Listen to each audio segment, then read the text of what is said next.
চোরের দলের খেলা কবে? গুগলে এমন লেখা সার্চ দিলেই আর্জেন্টিনার খেলার সময়সূচি দেখাচ্ছে। আশ্চর্য হলেও বিশ্বজুড়ে আর্জেন্টিনার বিতর্কিত জয়গুলো নিয়ে সামাজিক যোগাযোগ মাধ্যমে অসংখ্য পোস্ট দেওয়ার কারণে গুগল ভেবে নিচ্ছে চোরের দল বলতে আর্জেন্টিনাকে বোঝানো হচ্ছে।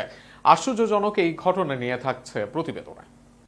গুগলে চোরের দলের ফুটবল খেলা কবে লিখে সার্চ করলেই সার্চ ফলাফলের শীর্ষে ভেসে উঠছে 2026 ফিফা বিশ্বকাপের সেমিফাইনালে আর্জেন্টিনা ও ইংল্যান্ডের ম্যাচের তথ্য।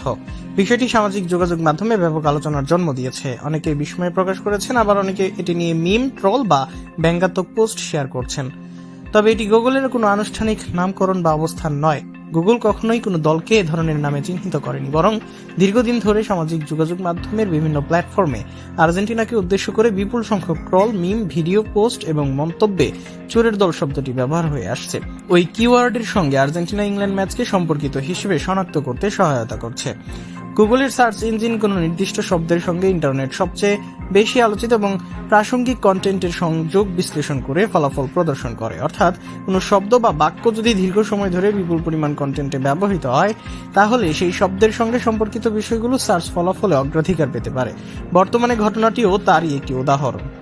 এই ট্রল সংস্কৃতির পেছনে রয়েছে ফুটবল ইতিহাসের অন্যতম বিতর্কিত অধ্যায়। 1986 সালে 22 জুন মেক্সিকো বিশ্বকাপের কোয়ার্টার ফাইনালে আর্জেন্টিনা 2-1 গোলে ইংল্যান্ডকে হারায়। সেই ম্যাচে কিংবদন্তি ডিয়েগো ম্যারাডোনার প্রথম গোলটি হাতের স্পর্শে হয়েছিল, যা পরবর্তীতে হ্যান্ড অব গড নামে ফুটবল ইতিহাসে স্থান পায়।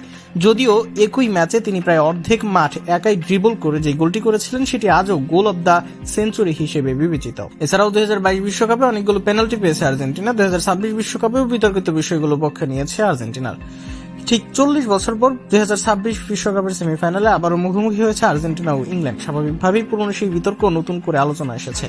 দুই দলের লড়াইকে ঘিরে সামাজিক যোগাযোগ মাধ্যমে পুরনো ঘটনার উল্লেখ করে অসংখ্য ট্রল, ব্যঙ্গচিত্র এবং ভিডিও ছড়িয়ে পড়েছে। এর প্রভাবে চোরের দলের খেলা কবে এ ধরনের সার্চও দ্রুত জনপ্রিয় হয়ে উঠছে। তবে সার্চ ফলাফলে আর্জেন্টিনার ম্যাচ দেখানোর অর্থ এই নয় যে গুগল দলটিকে ওই নামেই স্বীকৃতি দিয়েছে। এটি সম্পূর্ণ ইন্টারনেটে ব্যবহারকারীদের তৈরি বিপুল পরিমাণ কন্টেন্ট, সার্চ প্রবণতা এবং গুগলের অ্যালগোরিদমিক বিশ্লেষণের ফল মাত্র।